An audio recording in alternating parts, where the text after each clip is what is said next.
size people were expecting of a panda? Yeah, he is a large male. He is about top end of panda size. Like I say, 20 stone. And by the way, if anyone doesn't see why he needs to be 20 stone of muscle just to eat bamboo, which is actually just a kind of grass, please try and bend this. It's not going to work, I'll warn you now, but it's tough stuff. And this is the kind of size that Guang would just stick in the side of his mouth and bend like it was nothing. And this is kind of stuff they use as scaffolding in Asian countries, so very impressive muscles on this guy. That's all of that looks like a lovely, cute, big, round face is massive muscles. You can see them working in his head there, wiggling his ears a bit.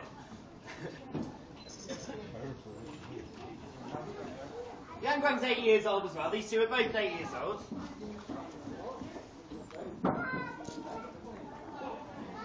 If we do get cubs here in Edinburgh Zoo, we'd be expecting either one or two. As I've explained, if there were two, they wouldn't both survive. But they would literally be the size of a hamster when they first came into the world. So you can imagine how much work Tian Tian would then have to put in to raise them. And bamboo doesn't give her a huge amount of energy, so we still don't completely understand how they managed to put in enough energy to raise that cub. But by the time it's 10 weeks old, it'll be 100 times its birth weight. And Guang here is probably 1,300 times the weight he was when he was born. That's massive. That's actually the equivalent of a human female, a lady, giving birth to a baby the size of her thumb. If that sounds enviable to you at all, you've then got to put all the energy in to get them buying their own house at 2 years old.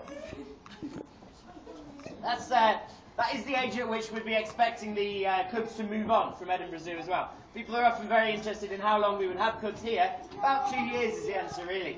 That's not because we don't want them around. They're still gorgeous little fluffy things at that age. They're still gorgeous fluffy things at this age. But that's when they would be getting their own territory in the wild. So we'd actually want them to be going on and being part of the breeding program elsewhere. One of the cubs would be hand-reared, but I imagine it would be leaving at about the same age as well. We literally don't have facilities for 3 at all. And they really do need to be moving on somewhere that they can breed because it's such an important program. It's always been really important to have this kind of backup population of endangered species, and also it helps you learn about them, it helps you educate people about them as well.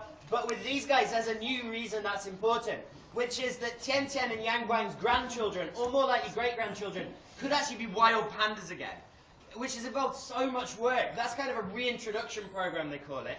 And being able to do that is the holy grail of this kind of conservation attempt, because it requires that you've got an amazingly strong captive breeding program to have the pandas to be doing it with, and China has got so good at breeding pandas. They're notoriously difficult because of all these oddities about their breeding cycle, but they've got very good at it, and we really hope to add to that from Edinburgh Zoo.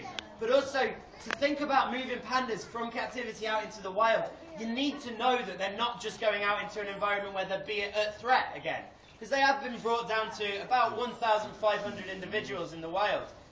So there's obviously something wrong out there. You need to know that that's being fixed. He's getting to the leaves. Sometimes Guang will have a day when he only eats sticks, sometimes he'll only eat leaves. It seems to be a mixed day today for him. Oh no, he's given up on the leaves. Stick day. Stick day today.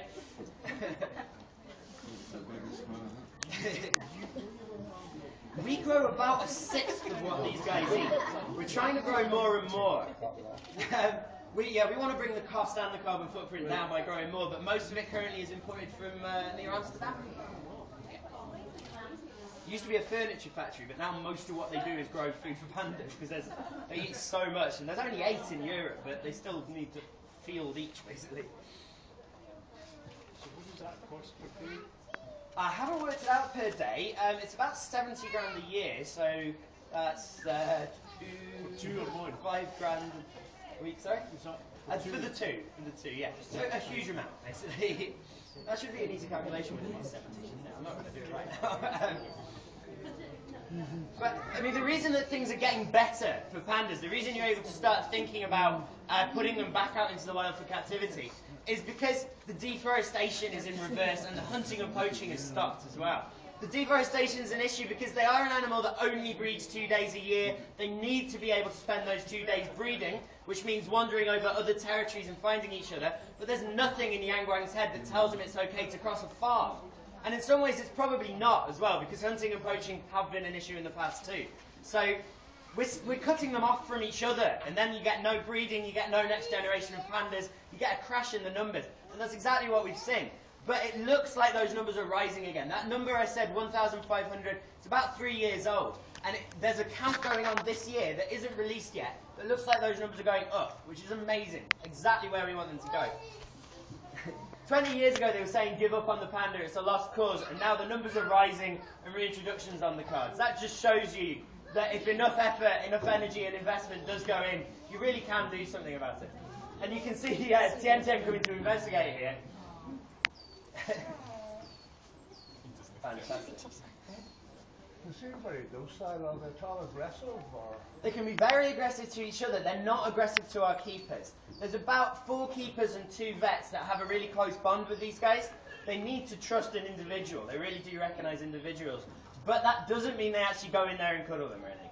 They do stay the other side of bars, because he is 20 stone of muscle, so if he ever felt playful, he could do you just as much damage as if he wanted to kill you, you know? So they're treated with a lot of respect, basically. But they do train every day, actually. It's not sort of circus tricks training. They'll, for instance, get Guang to put his arm out through the bars, and they'll poke him with a pen. And that seems a weird thing to do, but it means that if they ever need to take a blood sample or give him an injection, they just need hand signals. They don't need to knock him out. They don't need to give him anaesthetic at all. They literally just call him over and give him a hand signal. He pops his arm out through the bars. They take a blood sample, give him an apple. It's all done. So it's really important stuff that they're doing. They actually do the same with the rhinos. It's quite something to see a rhino get called over and just put his foot up like that. It's amazing. You see the apples, I mean, you don't get obviously the main food one. Yeah. 99% of their food is bamboo all the time. But they do get apples and carrots as treats here, very occasionally honey. That absolutely sends them crazy. But also panda cake is a big supplement that they get. Because out in the wild, when they come across something edible, they'll eat it. The only thing they put effort into foraging for really though is bamboo. Protein, meat. Eggs occasionally. If they find carrion, there is evidence that they might eat that as well. That's dead things that they'd find lying around. But they're not hunters. Folks, we are going to have another group coming through very shortly. I'm so glad these two have been good to you. They've been amazing. The last thing for me to say to you